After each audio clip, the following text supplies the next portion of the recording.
감사도 있지만은 또 지나온 모든 것들에 대한 감사, 또 앞으로 다가올 일에 대한 믿음으로서의 감사, 이런 모든 감사가 하나님께서 참 기쁘게 받으시는 감사가 됩니다. 자, 오늘 말씀 속에서 하나님 앞에 다윗이라는 분이 하나님께 찬송과 또 시를 지어서 올리는데요. 말씀 보게 되면은 다윗이 하나님께 고백하는 이 찬송과 시를 통하여서 얼마나 하나님께서 우리에게 큰 축복을 주시는가 하는 것을 볼 수가 있습니다.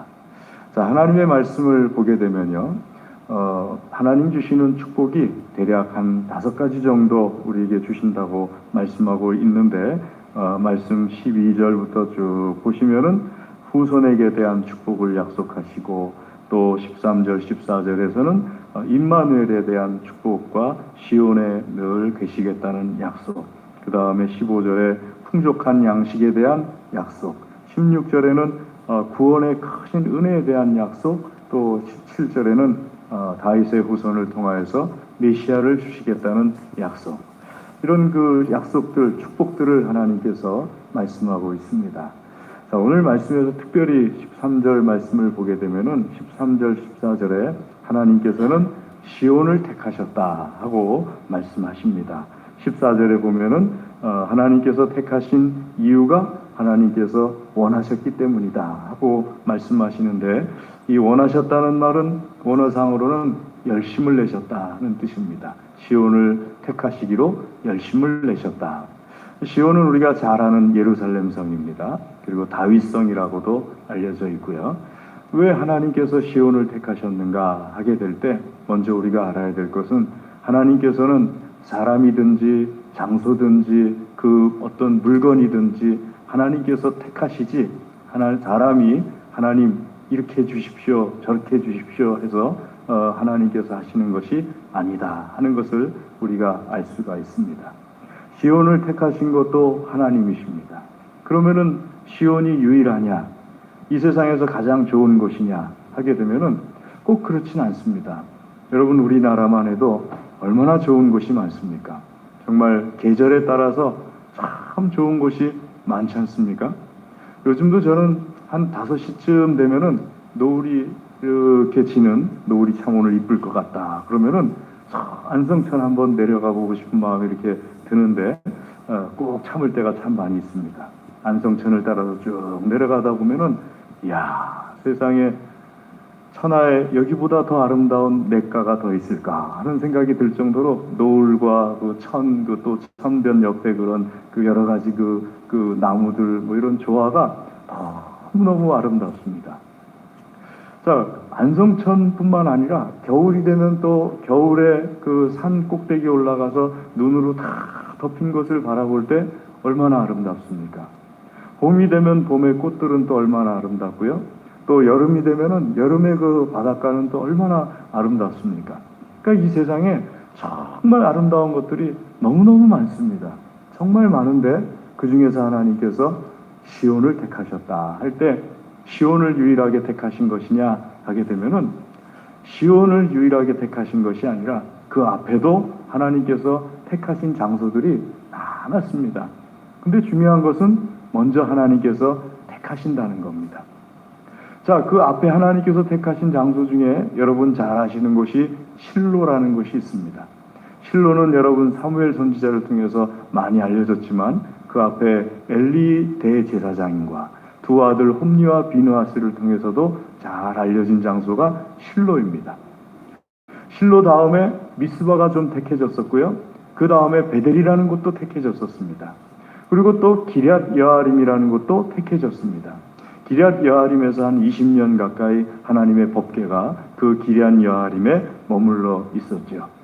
법궤를 블레셋에게 빼앗긴 다음에 블레셋에 하나님의 큰 재앙이 임하니까는 하나님께서 법궤를 수레에 태워서 아직 새끼의 젖을 물고 있는 암소 2마리에게 그냥 사람이 끄는 것이 아니라 암소가 끌고 가게 해가지고 암소의 그 수레에 실려서 하나님께서 스스로 찾아가신 곳이 기럇 여아림이었죠. 그리고 거기서 잘 아시는 대로 또 나와서 오르난의 타작마당이 있었고요. 그 다음에 이제 그 예루살렘 시온이 있었는데, 이 앞서서 많은 것들을 하나님께서 선택하셨습니다.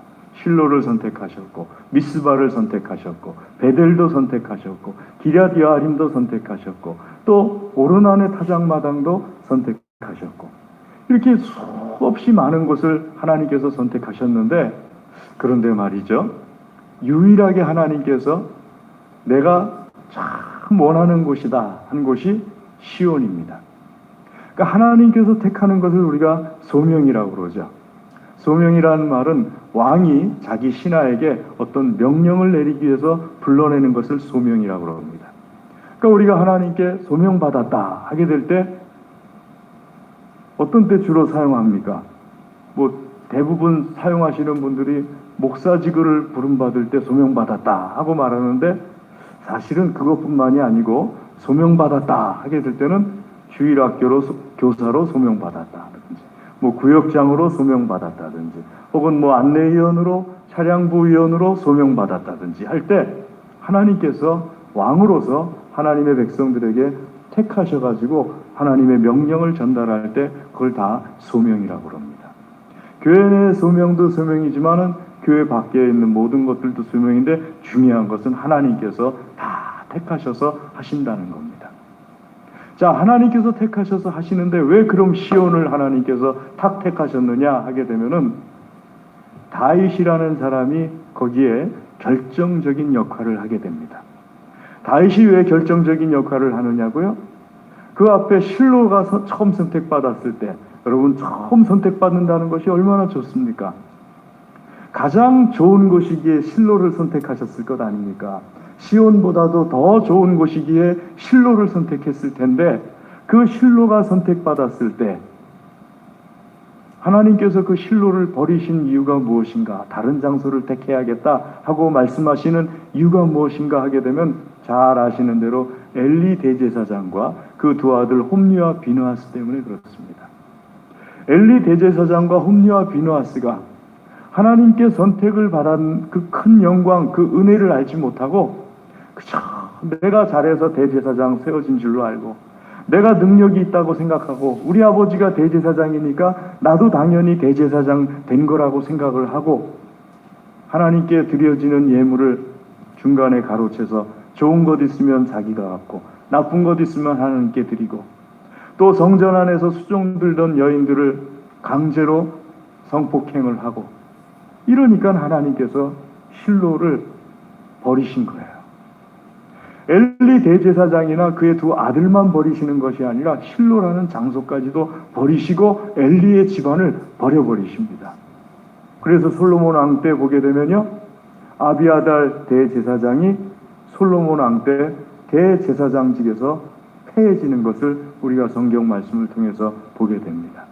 엘리 제사장 집에 내리셨던 하나님의 예언이 성취되었더라, 이렇게 말씀에 기록하고 있죠. 그러니까 그 집만 버리는 것인데, 장소를 버릴 때 그 사람의 집이 함께 버려지는 것을 우리가 보게 됩니다. 그러니까 시온이 중요한 이유는, 실로가 버려지는 것에서 반대로 생각하게 되면은, 실로는 엘리라는 사람, 홈리와 비느하스라는 사람 때문에 버려졌어요. 시온은 다윗이라는 사람 때문에 택해집니다. 사랑하는 교회 여러분, 하나님은 아무리 좋은 장소라도 거기에 하나님께 합당한 사람이 없으면 안 택하세요. 아무리 나쁜 장소라도 하나님께 합당한 사람이 있으면 그곳을 택하세요. 그러니까 하나님은 전에나 지금이나 미래에나 교회를 보시고 예배당을 택하시는 것이지, 예배당을 보시고 교회를 택하시는 게 아니에요. 여기서 말씀드리는 교회는 하나님 믿는 사람들을 가리키는 겁니다. 그러니까 사람이 중요해요. 사람을 보시고 장소를 택하시고, 사람을 보시고 그 장소에 대해서 하나님께서 열심을 품으시는 거예요. 사람을 보시고 그 장소를 축복하시는 것이고, 사람을 보시고 그에게 속한 모든 것에 하나님께서 복을 내리시는 거예요. 하나님과 관계 속에서는 사람이 중요합니다. 그 사람이 무조건 사람이 중요하다는 것이 아니고요. 다윗을 한번 우리가 보게 되면은요, 다윗 속에 1절부터 5절까지 말씀이 아주 중요한데요. 한번 빠르게 같이 한번 읽어볼까요? 시작. 여호와여 다윗을 위하여 그의 모든 겸손을 기억하소서. 그가 여호와께 맹세하며 야곱의 전능자에게 서원하기를 내가 내 장막집에 들어가지 아니하며 내 침상에 오르지 아니하고 내 눈으로 잠들게 하지 아니하며 내 눈꺼 불로 졸게 하지 아니하기를 여호와의 처소 곧 야곱의 전능자의 성막을 발견하기까지 하리라 하였나이다. 하나님의 성막을 발견하기 위해서, 하나님의 법궤를 발견하기 위해서 잠도 자지 않겠다는 거예요. 하나님의 법궤를 찾아오기 위해서 잠도 자지 않겠다는 거예요. 그러니까 하나님의 법궤를 발견하는데 6절 말씀 보게 되면 나무밭에서 찾았나이다. 하나님의 법궤를 나무밭에서 찾아나요. 나무밭에서 아무도 관심도 없고 그냥 나무밭 한가운데 있는, 밑에 보시면 야일의 밭이라고 표현되어 있죠. 그 야일의 밭, 나무밭에 하나님의 법궤가 있는 것을 보고 다윗은 마음이 너무 안타깝고 한편으로는 너무 신이 나고, 그래가지고 여러분 아시는 것처럼 군사들과 그냥 멋진 사람들을 다 동원하고 하나님의 법궤를 실을 만한 아주 아름다운 그 마차를 다 준비해가지고 법궤를 마차에 싣고 오는데 오르난의 타작마당쯤에 이르렀을 때 소가 뛰면서 그 법궤가 흔들리니까 웃사가 그것을 만지다가 큰 화를 당하지 않습니까? 다윗은 거기서 포기하지 않아요. 다시 준비합니다. 하나님 말씀대로 준비해요. 이번엔 성가대를 준비하고, 그리고 레위인들에게 하나님 말씀 그대로 어깨로 법궤를 메고 예루살렘 성으로 들어오게 하는데 얼마나 신이 났던지 법궤 앞에서 춤을 추다가 바지가 벗겨지는 것도 모르고 그냥 막 춤을 추는 그런 그 다윗의 모습. 그래서 하나님께서 다윗이 거하는 예루살렘 성 시온성을 택하신 거예요. 사랑하는 교회 여러분, 우리가 하나님께로부터 앞서 말씀드린 하나님께서 택하시는 것이 왜 좋은 것이냐 하게 될 때, 하나님께서 택하시면은 그 택함받은 장소와 그 택함받은 사람에게 하나님께서 복을 주세요. 하나님께서 복을 주시는데 후손의 복을 주십니다. 여러분, 자손의 복이 있다는 것은 그냥 자녀들이 있다는 것을 말하는 것이 아니에요. 저도 자녀가 있습니다만은 자녀가 참 묘해요.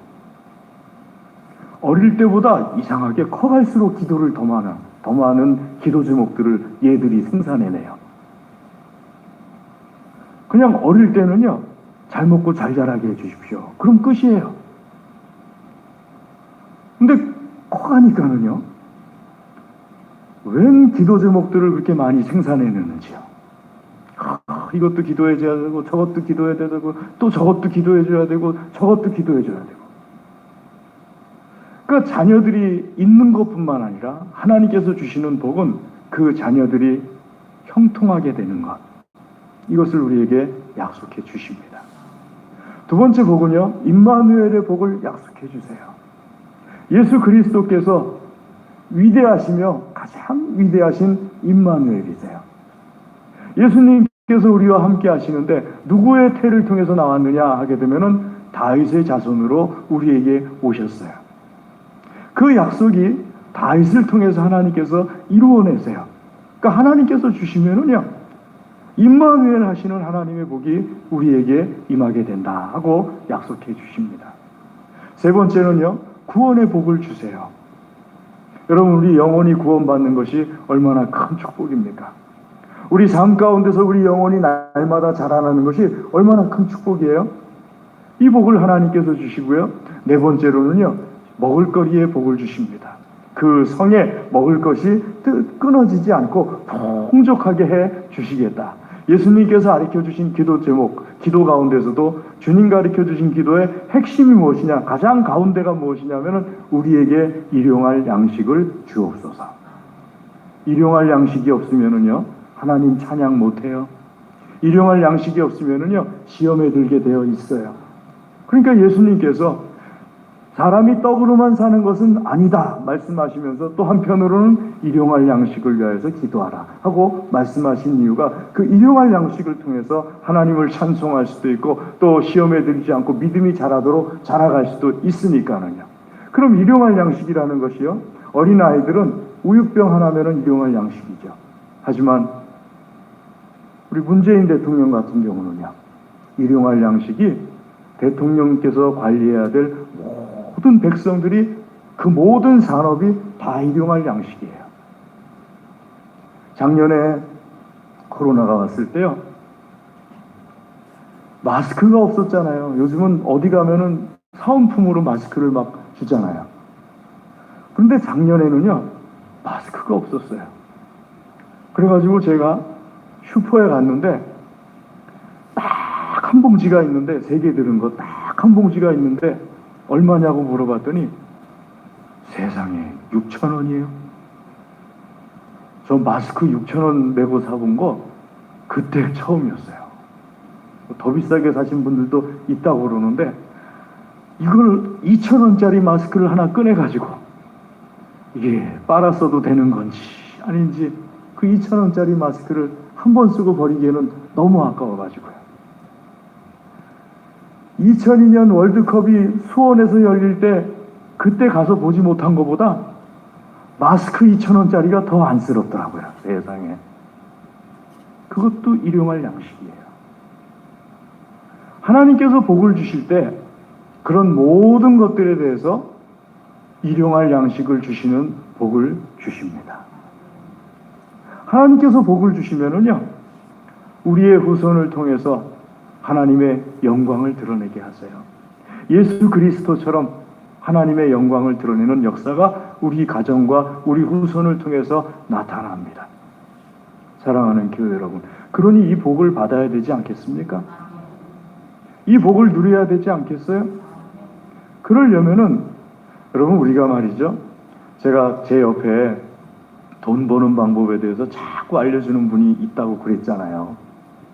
어떻게 하면 돈 버는지 자꾸 알려주는 분이 있다고 그래가지고 한 번은 동영상을 보내줬는데 그 무슨 책을 낭송하는 동영상을 보내줬길래 이거 보면은 내가 눈이 아플 것 같아가지고 그 책을 아예 사서 봤어요. 그랬더니 그 책에 돈을 버는데 원리가 있대네요. 돈 쫓아다니다간 망하고 원리를 잡아야지 돈을 번다는 거예요. 그래서 제가 그 책을 이렇게 보다 보니까 쑥 빠져들어가더라고요. 뭐 때문에 빠져들어갔느냐 하게 되면요, 딱 한 가지가 하나님 말씀하고 일치가 되더라고요. 하나님 말씀과 딱 한 가지가 일치가 되는 게 뭐냐 하면은요, 하나님께서 말씀하신 것에 분명하게 먼저, 그 책보다 먼저 하나님께서 말씀하신 것이 복을 쫓아다니는 것이 아니라 복이 찾아오게 해야 되는데, 하나님께서 복을 주시는 사람은 어떤 사람이냐 하면은요, 하나님 앞에 오늘 말씀에 의한다면은 하나님께서 택하도록 만드는 사람이 돼야 됩니다. 하나님께서 택하도록 만드는 사람이 되면은 이 5가지 복은 그냥 따라오는 거예요. 하나님께서 택하시는 사람 되도록 만들어내면은 그 다음에는 거기에 관심을 쏟지 않아도 내가 어느 틈에 그런 걸 이렇게 누리면서 살고 있는 거예요.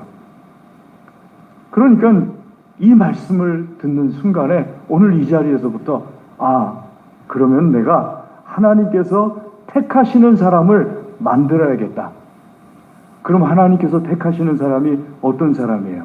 실로도 택했고 미스바도 택했고 베델도 택했고 기럇여아림도 택했고 오르난의 타작마당이라든지 예루살렘이라든지 하나님께서 다 택했잖아요. 여러분, 예수님 믿는 사람들은 다 하나님 말씀하시기를 너희가 나를 택한 것이 아니라 내가 너희를 택하여 세웠나니 하고 요한복음 15장 16절에 말씀하신 그대로 하나님께서 택하신 것 아닙니까? 모든 그리스도인들이 다 하나님께서 택하셨어요. 누가복음 6장에 말씀하시기를 제자들을 택하신 것도 예수님이세요. 예수님을 택하신 것도 하나님이시고요. 여러분, 내가 택함을 받았다면은 나 택하신 하나님께서 기뻐하시고 열심을 가지신 마음으로 이 택하신 이것을, 이 축복을 취소하지 않도록 내가 이 원리를 붙잡아야 됩니다. 그것이 무엇인가 하면은요, 하나님께서 나를 택하셨을 때, 제가 처음에 엘리와 엘리의 두 아들을 말씀드렸죠. 다윗을 말씀드렸죠. 사람이 중요하다고 말씀드렸죠. 하나님께서 나를 택하셨을 때 이 택하신 것을 더 풍성하게 하시려면은 하나님을 찾는 사람이 돼야 됩니다. 하나님의 말씀을 찾는 사람들, 하나님 말씀대로 살려고 열심을 내는 사람들, 하나님 뜻이 무엇인지를 구하면서 그 뜻대로 살려고 찾아다니는 사람들. 그럴 때 하나님께서 그 사람을 택한 것에 그 택함을 더 풍성하게 해주시는 거예요. 사랑하는 교회 여러분, 오늘 이 말씀이 우리 모두에게 은혜가 될 수 있기를 주의 이름으로 권면합니다. 예수님을 통해서 하나님께서 나를 택해 주셨으니까 어떻게 해서든지 예수님을 놓치지 않으려고 마음속으로 열심을 내시기를 주의 이름으로 권면합니다. 기도하겠습니다. 하나님 감사합니다.